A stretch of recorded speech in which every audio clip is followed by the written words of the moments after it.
I would like to welcome you to our Chalet webinar. We really appreciate you taking the time today, and we're super excited with the group that's here.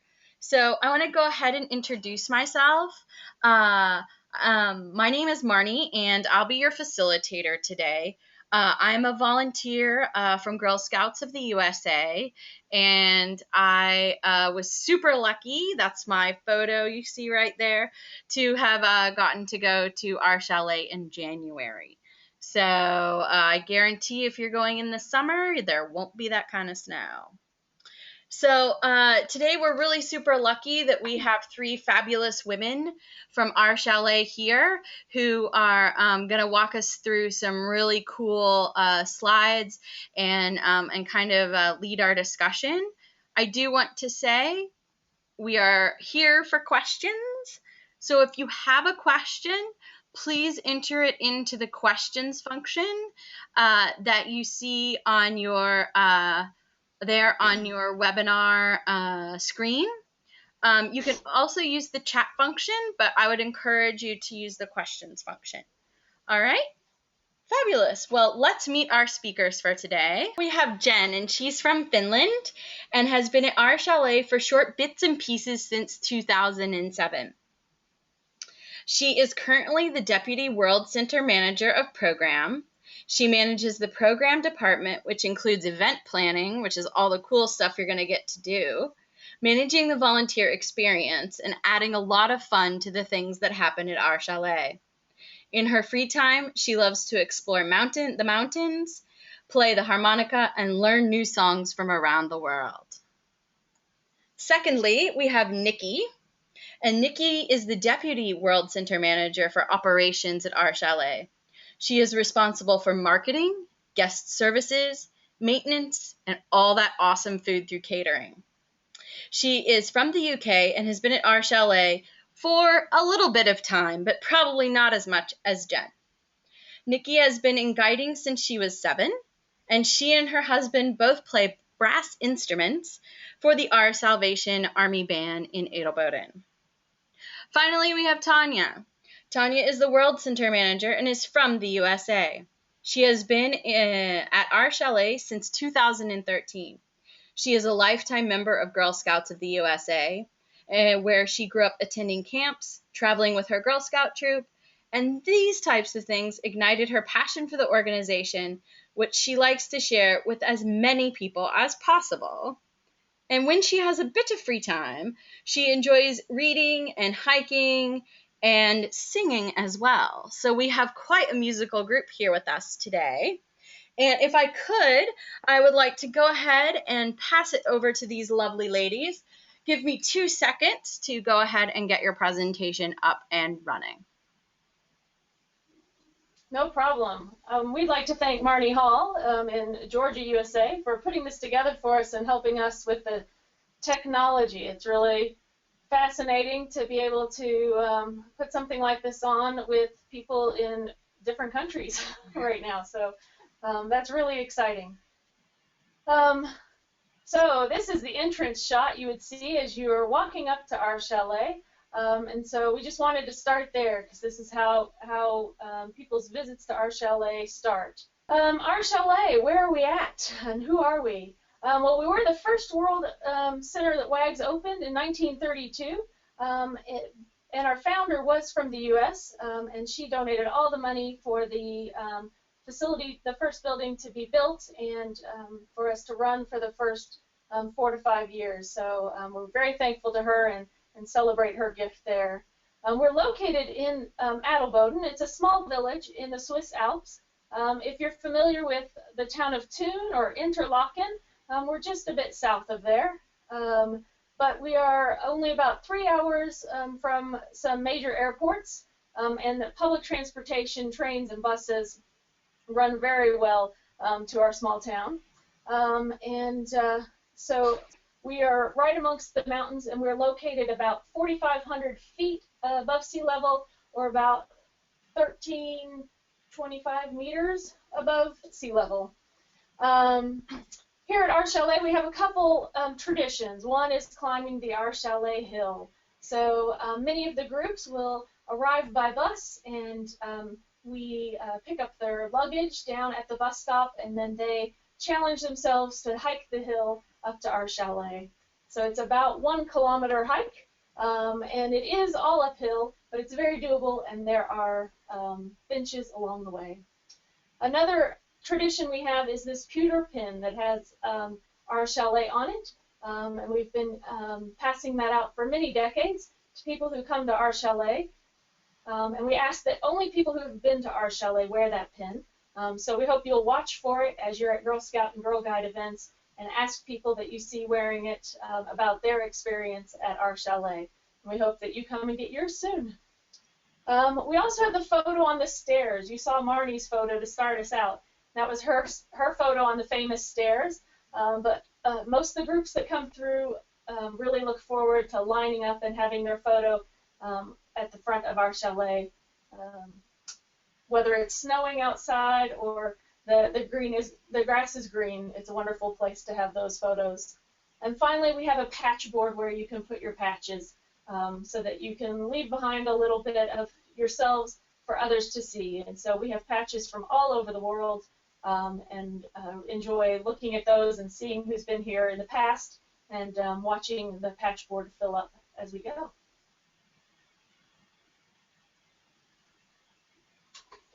Okay, so who can visit our chalet? We're open to pretty much anybody, so guiding members, non-guiding, individuals, families, and to dispel any myth, men and boys are also welcome. So you can bring the whole family. You can come as independent guests and join bits of program, or you can come as event participants. Next slide, please, Marnie. Mm-hmm. So what kind of accommodation do we offer? We have 2 large chalet buildings here, which are sort of hostel style. They're rooms with shared bathrooms. Some are single, some are larger rooms with bunk beds in. When booking, you can ask us about what room size you would like and sharing with your friends, etc. All the rooms have shared bathrooms, but some are closer to the bathrooms than others, which might be important if you've got people with disabilities, etc. We have group rooms which are also allocated as necessary, and we can provide food for you, which moves us nicely to the next slide, please. There we go. So we have breakfast, which is served daily in the main chalet. It's kind of a self-service thing. You help yourself to whatever you're used to: cereal, bread, toast, coffee, tea, juice, fruit, yogurt. And then at the same time, you'd make up a lunch pack if you'd booked one of those. And that's just a standard packed lunch to take with you up the mountains. Dinner is in an evening, and it's served family style. So everyone sits down together to eat, which is nice. And the main dish will come out. It could be, there's a range of things listed there for you to read. There are other dishes as well. It's not all we serve. But we can also cover special diets, so gluten-free, dairy-free, that kind of thing. You just need to notify us in advance so we can organise that where possible. We have several self-catering areas, so the camping has a camp house, and we have Squirrel House, which also has self-catering facilities. So you can find out more details about that when you book. So guest services, we have here on site our reception and shop, which is open seasonally. It depends what season as to what hours it's open. Obviously, we're open slightly longer in the summer. We've got more daylight and more outside activities going on. You can pay by card, by cash, and we sell in our shop a range of items, souvenirs, clothing, snacks. We do only accept Swiss francs, so that's quite an important thing. And we do accept credit cards, but there is a small surcharge on that. So we have a question about the shop, which is what is the coolest thing that you sell in the shop? We also have some new hoodies, which are pretty cool. And we've also just got a new ice cream freezer in there, which is going to be great. We're really enjoying the ice cream. Wow, hoodies and ice cream. Sounds like fun. Absolutely. So other services at the chalet, we have laundry facilities, washing and drying, and we have internet access, Wi-Fi. There's a small fee for that, but you can get that from our shop. And we also provide luggage transport from Adelboden Oy, which is the bus stop, up to the chalet, providing we have some notice and it's within office hours. All right, and we have one more question before we move on. Could you tell us what types of materials the hoodies are made out of? They're cotton hoodies. Great. Okay. So how to get here? As Tanya said, we're about 3 hours away from most of the airports, but we're close, kind of in the middle between a range of airports. So you've got Zurich, Geneva, Bern, Basel, and Milan, all within a short distance from us. The easiest way to get here really is public transport. It's easy enough to get the train from your arrival airport to Frutigen, which is just down the valley from us, and switch from there to the bus, which is directly outside. It's nice and simple. And then you just get off at Adelboden Oy, and if you've booked luggage transfer, we come down and collect your luggage, and then you can do your first tradition and hike up the hill. Scout and guide passes are something that our colleagues at the Switzerland Travel Centre in London produce. They're very useful in that they will cover the journey from your arrival airport to ourselves and back again. And details can be found at their email address or on their website. The details are on the screen in front of you there. They also do various other passes. If you wanted to go off and travel around Switzerland a little bit, they can help you set that up and give you details of what might be available for you to do.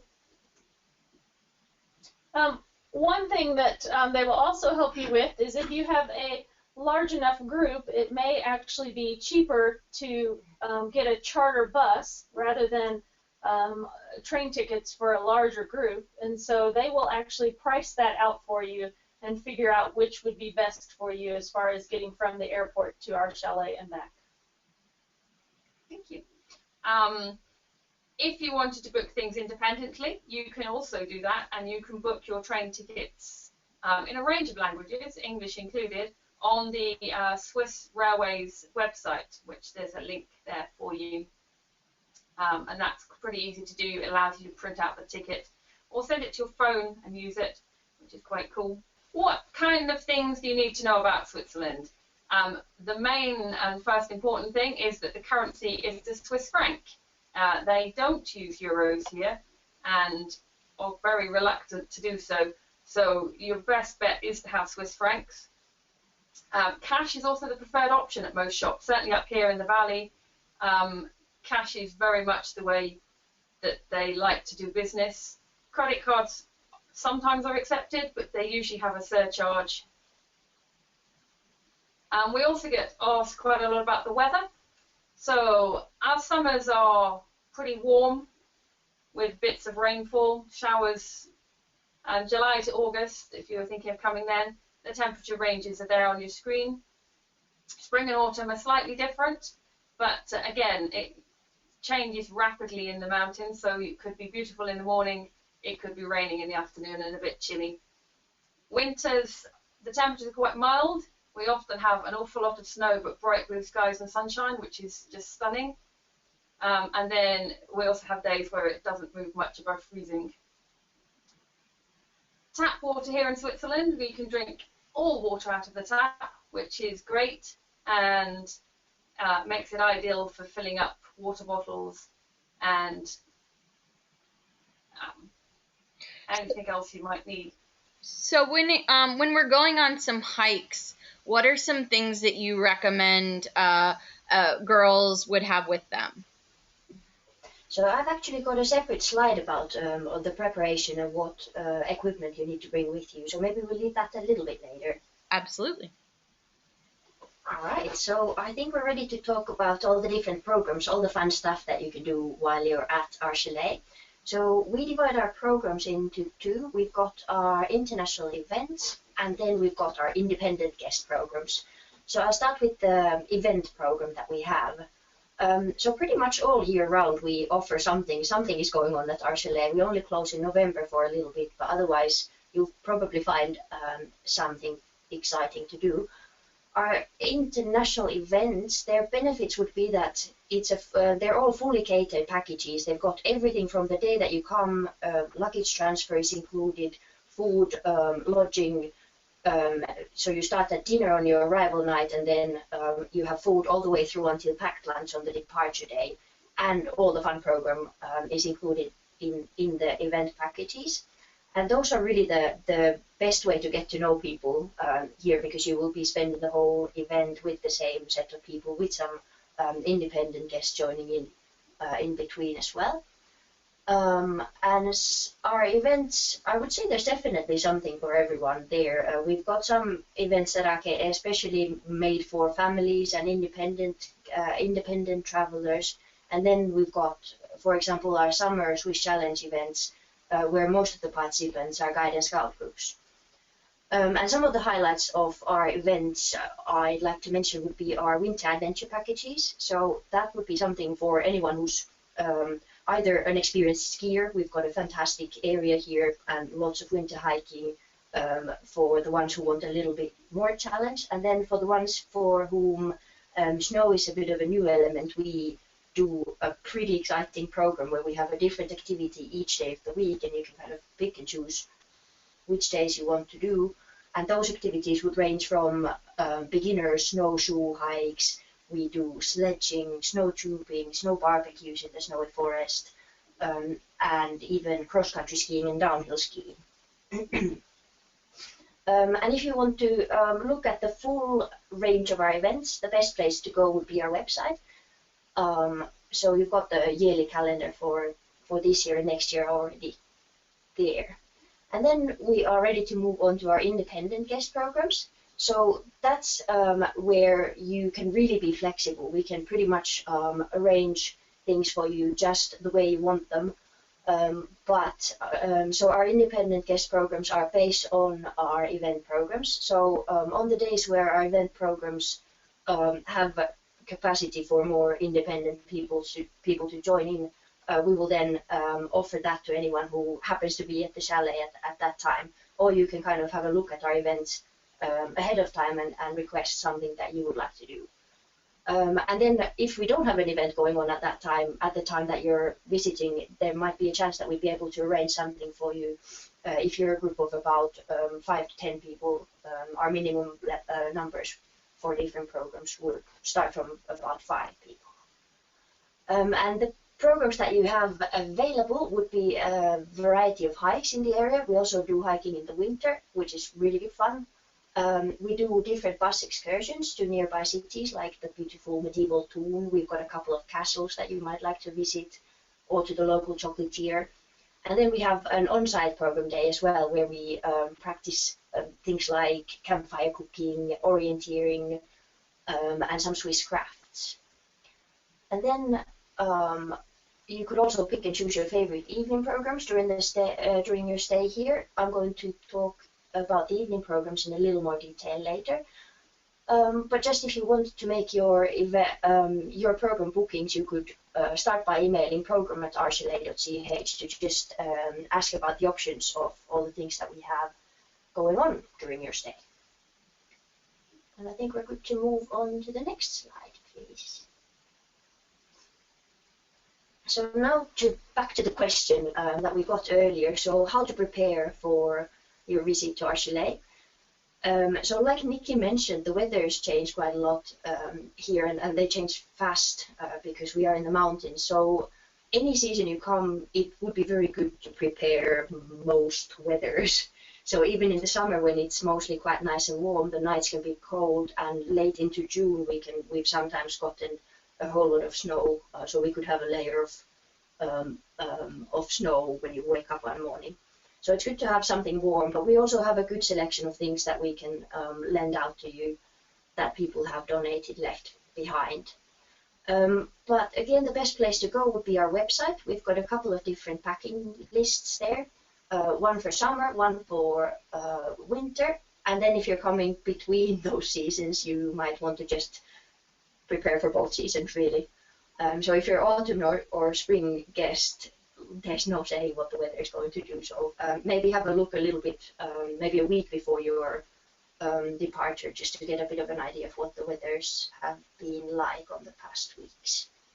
We do provide towels and sheets, so you don't need to bring those. And then one thing that often causes confusion would be the indoor shoes. We do have an indoor-outdoor shoe policy here, according to Swiss tradition, and also to prevent our floors from getting too muddy. So it's definitely good to bring some indoor shoes or slippers or something like that to wear. And we do have those available to borrow as well, but not in all the fancy colors and sizes that you might need. And then we also have some sports equipment to rent out. So if you're coming in the winter, you might want to do your own little snowshoe hike. So we do rent those. And then we have sledges if you want to try sledging on the Our Chalet, on the baby chalet hill, just here on the Our Chalet site. So that's a good place to start that sport. And for those of you who don't know the word sledging, that is like bobsledding, essentially, is what I grew up with it as. Thank you for that clarification. Yeah. Also, it's very good to prepare a little bit physically, because most people who come to Our Chalet come from slightly flatter areas, and we are on a hillside, like Tani mentioned. So our altitude is around 1,300 meters. So that most of our guests don't really feel the altitude as such, but you will notice that you get thirstier than usual. So you'll definitely want to bring those water bottles and keep drinking. And also the sunshine can be a bit stronger than what you're used to, because we are closer to the sun, essentially. So make sure you bring your sunscreen, your sunglasses, and maybe even a hat if you come in the summer. And also, if you come in the winter, it's still good to remember that the snow reflects all of the sunshine back to your face. So you really, especially in the winter, you will need that good, strong sunscreen. And then if you're participating in any of the hikes, or if you generally like to stay quite active during your stay, our program days are fairly long. We usually start around 9 o'clock in the morning, and we'll be back at the chalet between 5 or 6 in the evening, depending on what we're doing. And we will be outside most of the day, walking up and down hills or whatever we decide to do. So it's definitely good to prepare a little bit. You'll be able to enjoy the activities a little more when you don't have to focus so much on just breathing and sort of keeping up. So I would definitely recommend doing a little bit of physical activity beforehand. And if it's quite new to you, maybe even visit your doctor and just get checked. Make sure you're good to go. Jen, we have a question about equipment. If someone owns their own hiking poles, is it recommended that they bring them, not bring them, especially if they're planning to do that famous overnight hike? Well, I'm a big advocate of hiking poles. I really like to have them, and especially for that hike, I find them very useful, especially on the way down.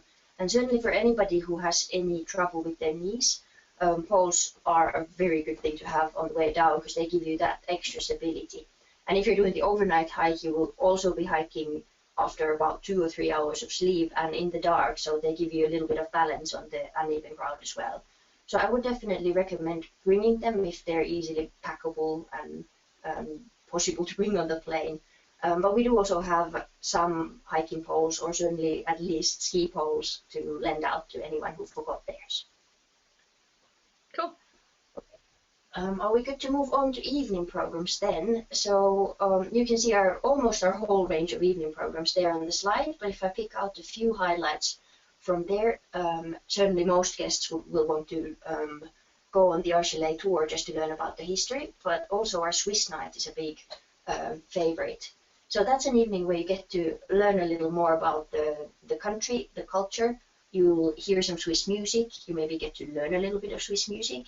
And if you learn really well and you do well on our Swiss quiz, there might be a very special Swiss treat at the end as well. And then we have a twilight hike. That, depending on the season, will take you either to our nearby magic tree, which is over 600 years old and it's hollow. You can go inside it. And they say that if you make a wish in there, it might come true. And a few other programs to mention would be the WAGS night, which this year newly we brought 2 WAGS programs into the program. So we might be doing the Free Being Me activities, which is a badge program all focused on body confidence. And then we also have the Stop the Violence campaign. So that's a short introduction to the World Association of Girl Guides program on stopping violence against girls and young women all over the world. And I think we can move on. What would be a good thing? What do people bring for their international festival? What is an example? Many groups like to bring a little bit of something sweet for the other groups to share, or sometimes we get something that is not sweet. We've had interesting dried fish from Faroe Islands this year and all sorts of surprises, but it's good to make sure that if you bring any food, that it's easy to transport and doesn't go bad on the trip.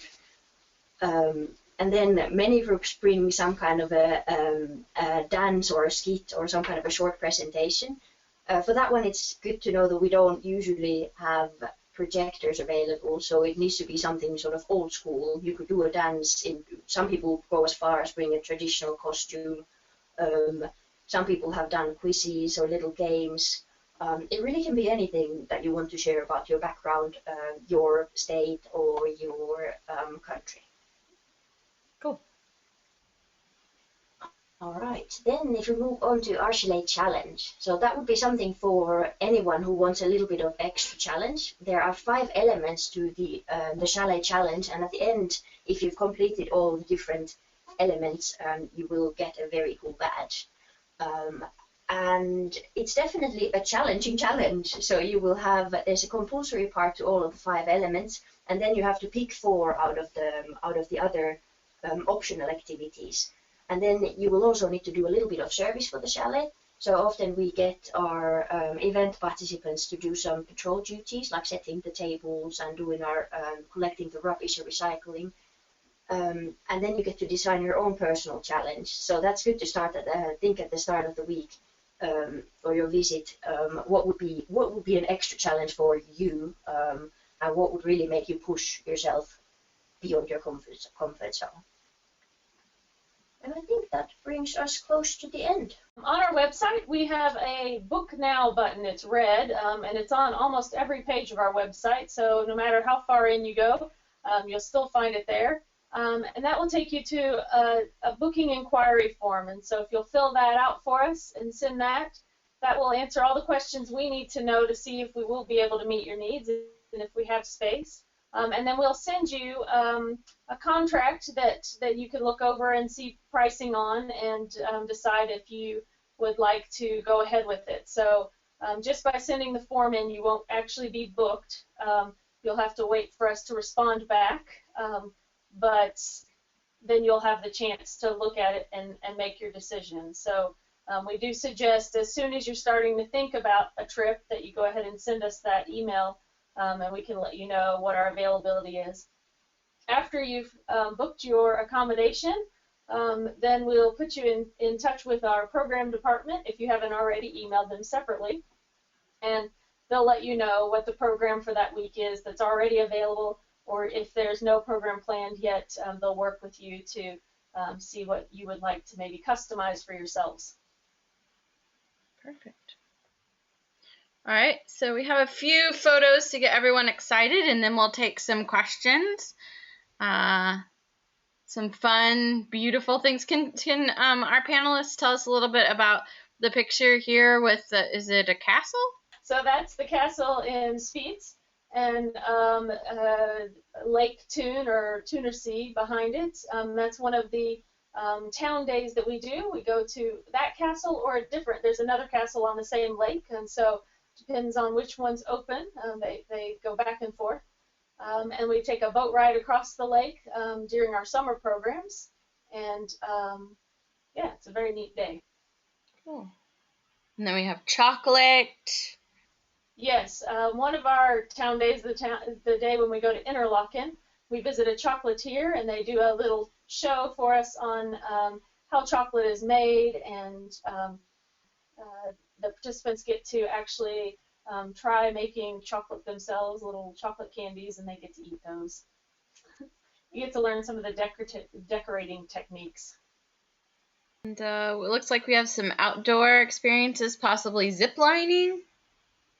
Ah, yes. One of our fun program days is to go to the local adventure park, and they're actually adding a bunch of new elements this summer.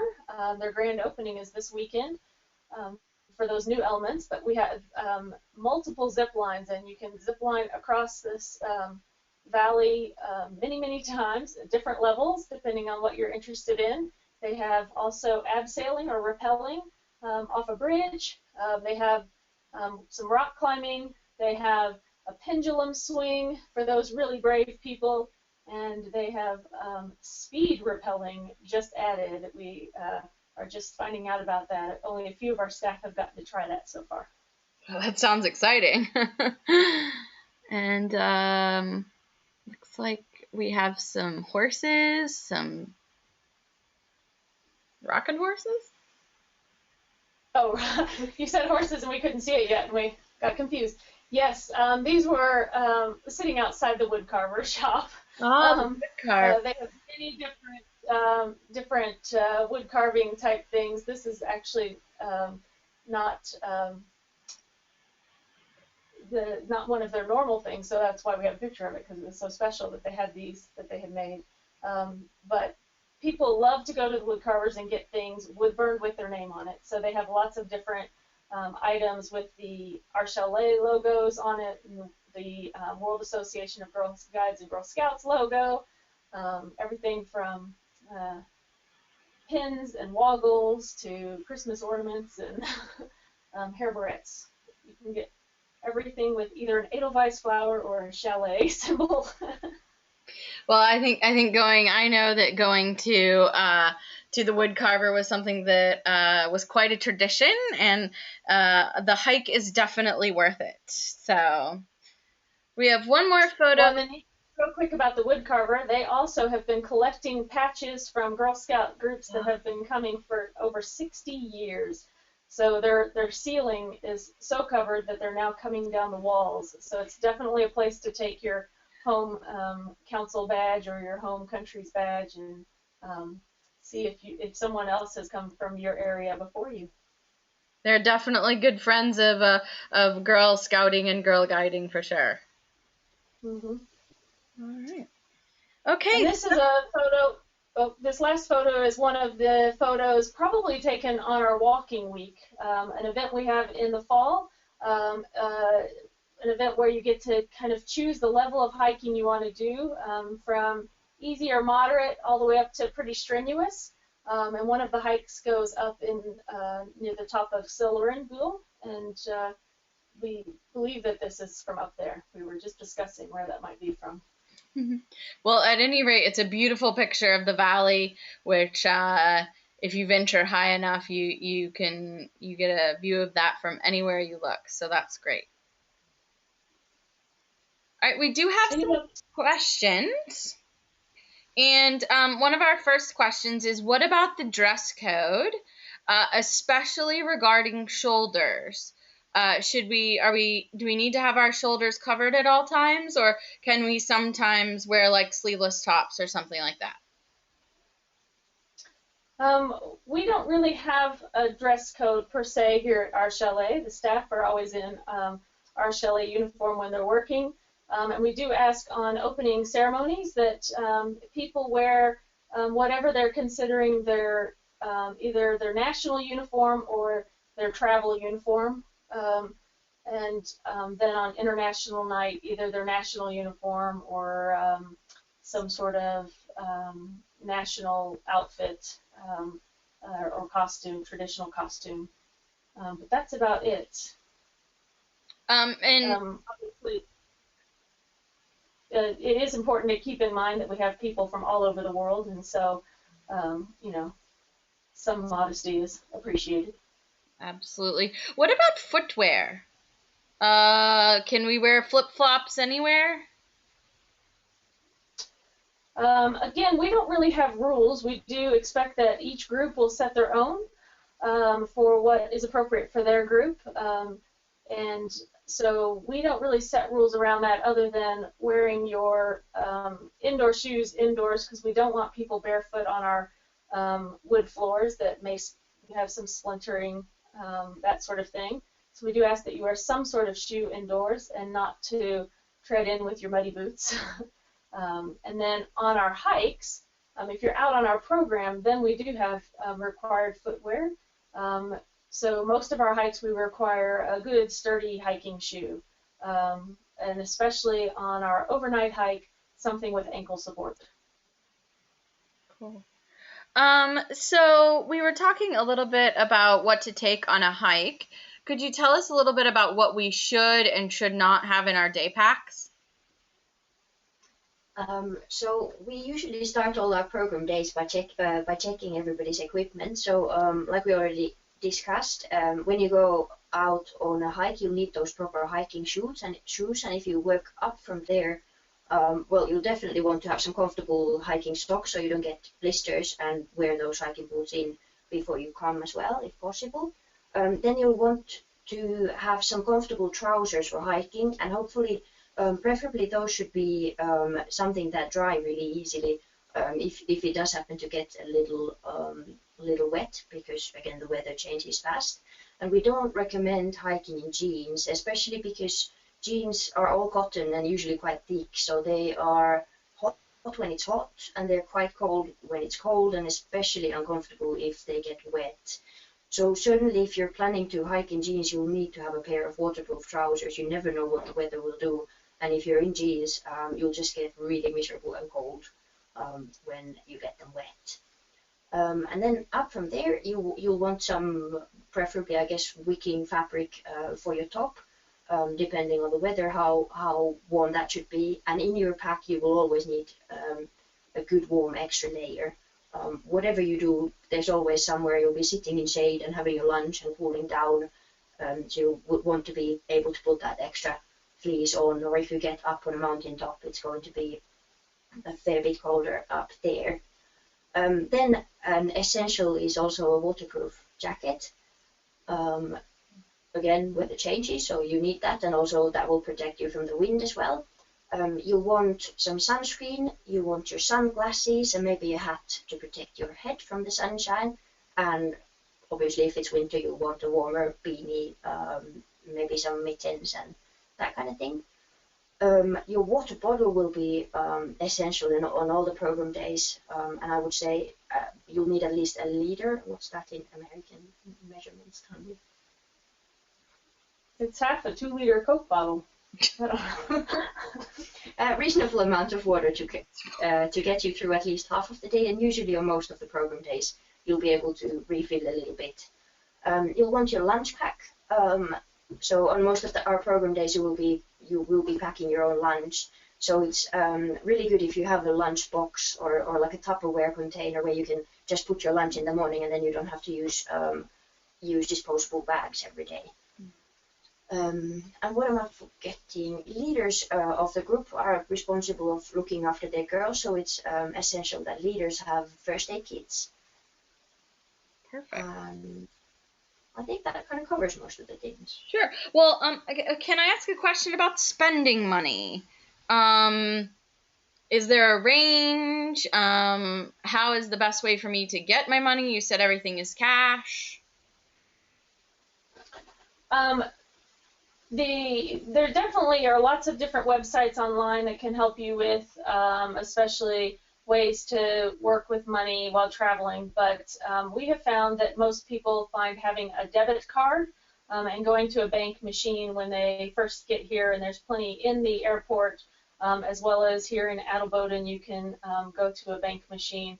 And when you get cash out with your debit card from the bank machine, it will come out in Swiss francs, but your home bank will see it in whatever your home currency is. And so that's usually the best way to get the cash. As far as amounts, it really depends. We do have, on a couple of the hike days, and certainly the town days, there are a few places where you can get snacks and food. And a hot chocolate or a bottle of soda usually costs somewhere between 3 to 5 francs. And a piece of lemon cake, right next door to the wood carver, there's a nice little cafe, and a piece of lemon cake, which is their most popular item, usually goes for about 4 francs.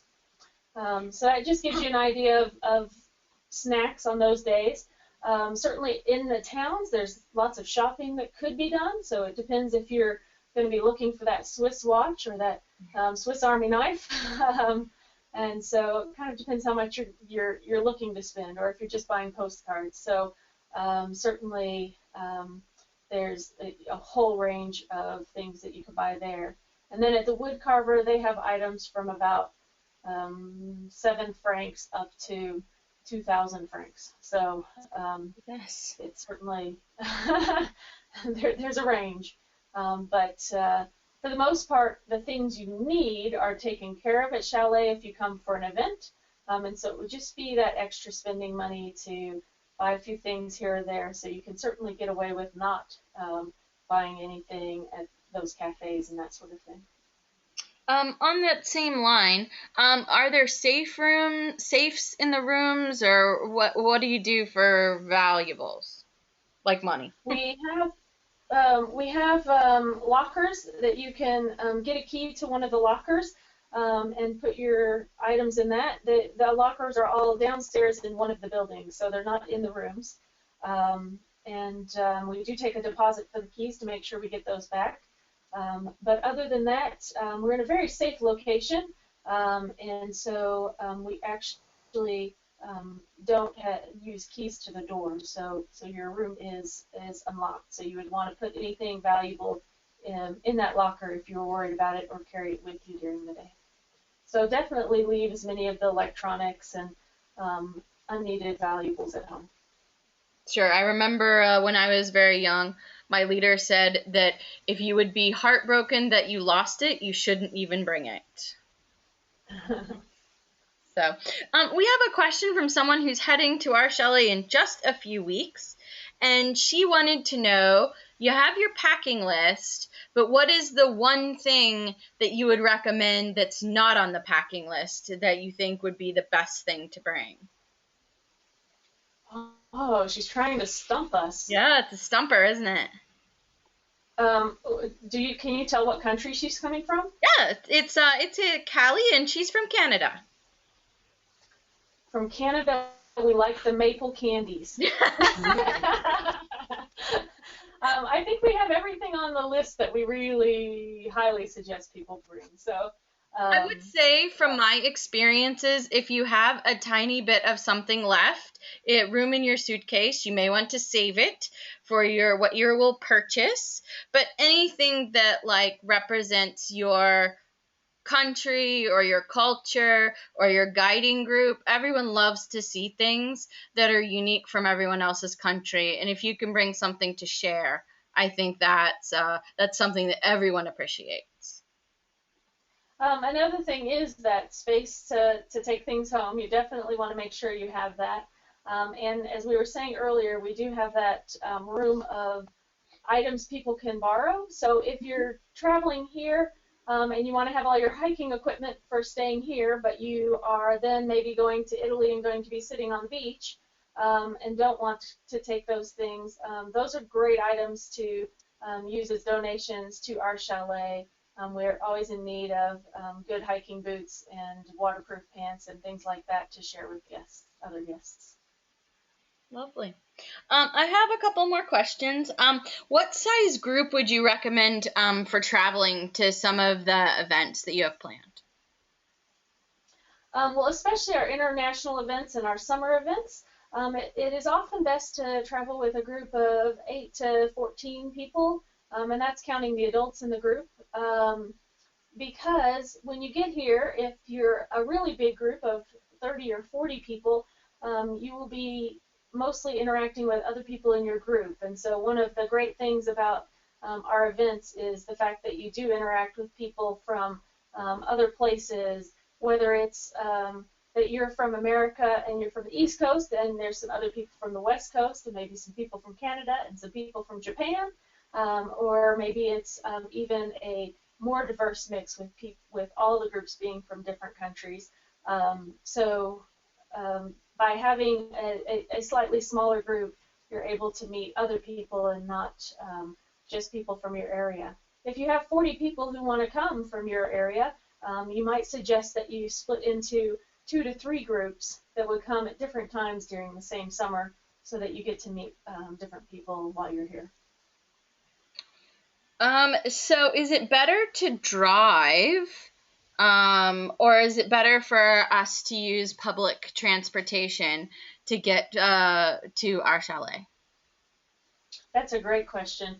We do have a lot of guests, especially in the winter months, who come from fairly nearby, a few countries away.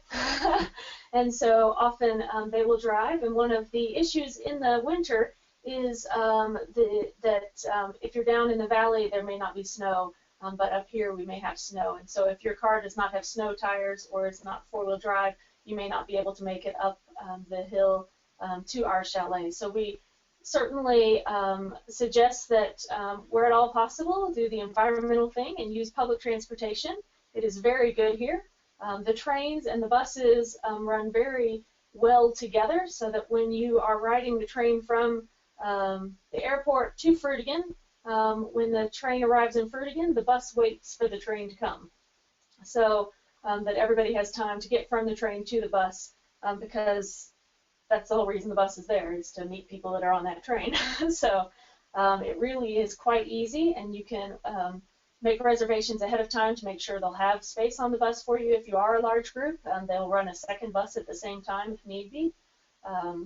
It's very easy to make those arrangements. And then you don't have to worry about driving in a foreign country and international licenses and all of that sort of thing. I would also say from my experience, if you're traveling as an independent guest and there's not a big group of you, the bus drivers are very nice.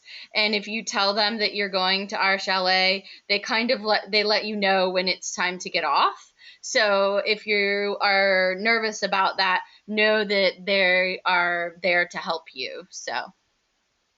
And if you're with a big group, they will know that you're going to our chalet.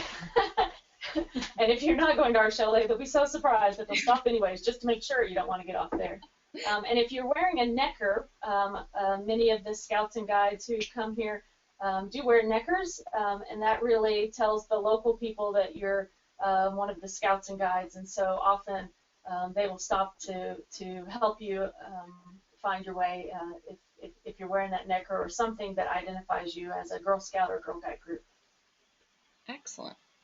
All right, so we have one more question.